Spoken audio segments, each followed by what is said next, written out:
Pemirsa, kembali lagi di Research and Dedication ya, tentunya masih bersama saya Syarifah Ainal ya. Kalau gitu pemirsa, kita akan melanjutkan lagi pertanyaan tentang penelitian. Nggak habis-habis ya kalau misalnya kita membahas tentang penelitian, apalagi tentang remaja gitu ya, karena masih panjang sekali umur yang mereka gitu. Tapi kita nggak tahu umur ya, cuman masa depan mereka itu masih panjang sekali. Jadi pemirsa di rumah juga mungkin ada anak-anak yang nonton, remaja-remaja yang nonton juga, ini edukasinya cukup luar biasa ya. Oke, kalau gitu untuk dampak positif untuk penelitian Ibu apa sih? Kalau dampak positifnya sudah pasti menambah wawasan para remaja itu sendiri kan. Jadi dengan adanya pengetahuan mereka tentang penyakit seksual, mereka dapat memilah untuk melakukan hal yang baik dan tidak melakukan hal yang tidak baik. Iya, jadi memang dampak positif itu cukup banyak sebenarnya ya. Jadi kalau kita perincikan juga, kayaknya nggak habis-habisnya ya. Karena masalah remaja itu sebenarnya banyak sekali. Iya, nggak cuman itu aja ya. Iya, banyak sekali ya. Jadi emang harus dibenahi dan juga harus ada orang tua yang berperan penting gitu ya. Oke, dan tentunya akan ada tema apa lagi sih untuk penelitian berikutnya? Kalau untuk tema yang berikutnya sih, rencananya sih pengennya tentang balita nih. Saya ingin melihat tentang pneumonia, karena kan sekarang kan banyak tuh orang tuanya yang merokok atau lingkungannya yang merokok, jadi atau lingkungan juga yang nggak bersih, jadi kan itu juga memicu seseorang itu bisa terkena penyakit pneumonia. Jadi ingin ambil tema sih tentang pneumonia rencananya. Oke, pneumonia. Pneumonia itu maksudnya gimana sih? Kena paru-paru dia, jadi kan dia lebih ke paru-paru. Kalau sekarang kan COVID-19. Nah itu COVID-19 kalau pneumonia itu hampir sama atau adiknya? Bukan adiknya sih, bukan adiknya? Sama-sama menyerang paru-paru. Oh iya, benar-benar. Jadi emang, tapi balita itu diserang paru-paru gimana ceritanya? Itu bisa ya? Bisa. Karena paru-paru kan merokok kan juga racun ya, toksik kan, pasti kena. Orang yang rokok pasif itu sudah pasti efeknya itu sangat besar dibandingkan merokok yang aktif gitu. Iya, jadi memang pasif itu terkadang menghirup asapnya aja itu bisa kena paru-paru. Jadi balita itu misalnya nih ada orang tuanya yang merokok, terus dihisap gitu asapnya, dihirup asapnya, dan langsung mungkin juga dari asapnya. Mungkin orang tua yang merokok dengan bajunya itu udah racun. Benar-benar. Menggendong bayi atau mengandung balita itu kan bisa juga terkena racunnya gitu, dihirup sama si balita atau si bayi tersebut. Oke, karena memang bayi itu sangat sensitif ya. Karena masih kecil kan. Iya, benar banget. Jadi paru-parunya juga baru tumbuh gitu, baru berkembang, kan itu masa-masa perkembangan. Iya, jadi benar-benar harus dijaga ya. Oke, kalau gitu untuk harapan selanjutnya nih untuk riset penelitian yang selanjutnya? Mudah-mudahan untuk penelitian selanjutnya itu tetap berjalan dengan lancar juga, kan? Jadi dengan adanya penelitian makin menambah wawasan saya juga, makin menambah juga wawasan yang membaca artikel saya. Iya, pastinya ya, karena memang penelitian tadi tentang balita yang memang cukup menarik juga ya, bahkan untuk orang tua juga itu cukup penting gitu ya. Jadi bisa jaga-jaga nih kalau ada orang tua yang merokok, ya cuci dulu bajunya, ganti dulu bajunya gitu ya. Kasusnya sekarang kan anak-anak yang atau balita yang orang tuanya perokok atau di lingkungannya perokok itu banyak yang meninggal gara-gara pneumonia. Nah, padahal hal kecil ya kita lihatnya ya, tapi ternyata itu berpengaruh besar dan itu berhubungan dengan nyawa ya. Oke, iya. Dan untuk pengabdian yang sudah Ibu lakukan, apa sih yang pengabdian yang udah Ibu lakukan? Mungkin judulnya pemirsa juga pengen tahu nih. Kalau pengabdian kebetulan mungkin hampir sama ya dengan penelitian. Kalau pengabdian saya itu edukasi tentang pemberantasan penyakit menular ini tanpa seksualnya. Kenapa? Karena mungkin di sekolah. Jadi semua tentang penyakit menular itu saya jelaskan di sekolah. Di kebetulan itu di siswa sekolah SMA 5 Kota Banda Aceh. Iya, berarti anak-anak SMA ya? Iya. Itu wanita semua atau ada pria? Campur, ada laki ada perempuan. Iya, nah jadi apa tanggapan mereka setelah Ibu melakukan pengabdian di sana? Mereka sangat antusias ya, dan juga menerima. Kenapa? Karena mereka juga ada yang nggak tahu, oh ternyata itu penyakit menular ya Bu. Jadi mereka banyak bertanya tentang penyakit menular tersebut. Iya, mungkin cara pencegahannya apa sih Bu terkait dengan pasti penyakit salah menular? satunya menjaga kebersihan atau PHBS.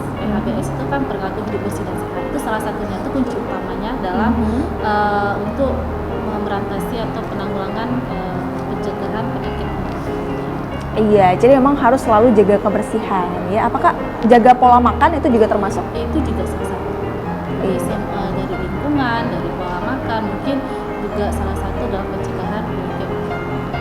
Oke, nah untuk di SMA, tadi anak-anak SMA ya, berarti apakah mereka ada yang mengadu gitu ya, mengadu ke ibu, Bu, saya ini ternyata seperti ini loh Bu, atau gimana? Kebetulan ada satu siswa yang bertanya, kebetulan keluarganya ada satu orang yang gatal-gatal nih, kan gatal-gatal nggak sembuh-sembuh, betul mungkin itu salah satu gatal-gatal kan gatal-gatal itu termasuk penyakit menular karena apa? Mungkin dari nanahnya itu akan menular, jadi kita nggak boleh satu anduk misalnya, nggak boleh dekat-dekat.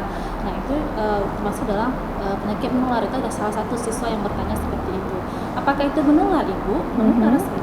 Jadi lebih baik langsung ke dokter, tanyakan obatnya apa. Gitu. Nah salah satu lagi gini, nggak di SMA misalnya, di pesantren tuh, pesantren kan banyak tuh. Iya. Rata-rata Satu anduk 10 orang ya. Gatal-gatal tuh kan, banyak itu salah satu juga penyakit menular. Iya, nah jadi itu penyakit menular adalah yang gatal-gatal, itu bisa termasuk ya? Iya, termasuk gatal-gatal, termasuk juga DBD juga termasuk penyakit menular. Cacar, campak itu juga penyakit menular.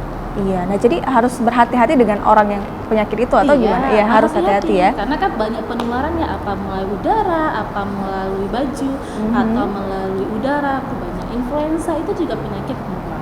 Tapi kalau misalnya nih mahasiswa di sana, siswa yang di sana itu nggak tahu ternyata dia punya penyakit menular loh, tapi saya nggak tahu gitu, gimana tuh? Nah seharusnya siswa tersebut dia itulah namanya edukasi. Iya. Jadi setiap siswa itu harus memiliki pengetahuan tentang penyakit menular. Jadi dia juga bisa mawas diri, oh ternyata memang saya itu memiliki penyakit menular. Dengan adanya edukasi, dia tahu oh saya ada penyakit menular. Jadi saya tidak boleh dekat-dekat sama orang nih. Oke, jadi harus sadar diri ya, bagaimana penyakit yang kita derita gitu ya. Oke, itu terkait dengan pengabdian yang memang cukup luar biasa. Apakah hanya penyuluhan saja atau ada pelatihan nih di sana? Kebetulan pada saat itu saya hanya melakukan penyuluhan saja, itu juga dibantu oleh mahasiswa saya, karena saya juga membawa mahasiswa saya supaya mahasiswa juga saya tahu bagaimana sih kita melakukan penyuluhan di sekolah. Jadi saya melakukan penyuluhan. Kalau praktek hanya saya melakukan praktek cuci tangan pakai sabun yang baik dan benar. Iya, berarti memang langsung praktek cuci tangan di sana? Oh enggak, cuma memperagakan aja bagaimana ya. Nah oke pemirsa ya, tadi itu dia terkait dengan pengabdian, dan sesi sebelumnya kita udah tanya-tanya juga tentang penelitian yang sudah dilakukan oleh Ibu Dika sendiri. Nah untuk itu pemirsa ya, kita akan tanya lagi nih, mungkin masih pertanyaan umum ya. Jadi apa sih yang pendidikan, ketika Ibu melihat pendidikan yang ada di Kota Banda Aceh, apa sih yang harus dibenahi gitu? Kalau pendidikan Kota Banda Aceh sebenarnya saya sudah bagus ya. Karena apa? Mungkin sudah sekarang teknologi sudah makin canggih dibandingkan yang mungkin yang dahulu ya. Kalau dulu saya sekolah mungkin belajar aja masih pakai papan tulis nih, kapur ya. Kapur. Kalau sekarang sudah pakai spidol, atau sekarang sudah pakai LCD, pakai laptop. Kalau dulu enggak, itu semakin canggih. Kemudian kalau di kampus juga, dulu saya kuliah masih dosennya juga masih ngomong di kelas gitu, bicara di kelas tatap muka. Kalau sekarang sudah namanya e-learning ya kan, jadi lebih mudah. Jadi sekarang mahasiswa yang di luar daerah atau di kampung juga bisa lihat YouTube kita atau video-video kita gitu. Berbeda mungkin dengan yang dulu. Sekarang makin canggih, apalagi di Ubudiah nih ya, sudah semakin terdepan. Iya pastinya. Kalau saya lihat sih lebih luan Ubudiah yang melakukan e-learning dibandingkan dengan kampus-kampus yang lain. Iya, luar biasa ya, benar banget dong slogan kita ya, semakin di depan ya. Kami memimpin. Bukan ya, kami memimpin ya. Jadi memang karena UI itu selangkah lebih maju ya. Oke. Nah, pemirsa, mungkin kita juga mau dengar terkait dengan pesan yang mungkin yang ingin Ibu sampaikan ke masyarakat Aceh dulu nih. Apa? Kalau untuk masyarakat Aceh,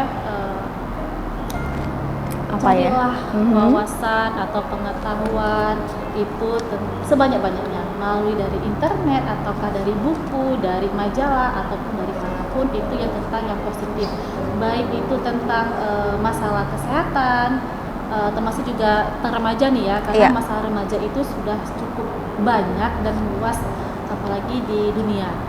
Iya, nah itu untuk pesan untuk masyarakat Aceh khususnya.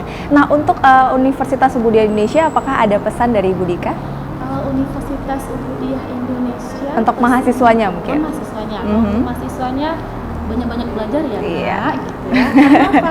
Karena kita nggak tahu ke depannya nih bagaimana dunia ya kan. Iya. Kalau dulu mungkin dunia bagaimana, sekarang sudah makin canggih, jadi banyak-banyak belajar, banyak-banyak mencari ilmu, bukan hanya dari dosen, tapi cari ilmu lah di luar sana. Iya, benar banget ya. Jadi memang ilmu itu nggak ada habisnya ya. Jadi untuk itu pemirsa ya, usai sudah perbincangan kita dengan Ibu Dika. Terima kasih sudah hadir ke studio kita. Mungkin lain kali kita akan berbincang terkait dengan penelitian selanjutnya ya. Oke, kalau gitu kita berdua pamit nih. Saya Syarifah Ainal dan Ibu Fauzia Andika juga pamit, dan seluruh kru yang bertugas juga pamit. Wassalamualaikum warahmatullahi wabarakatuh.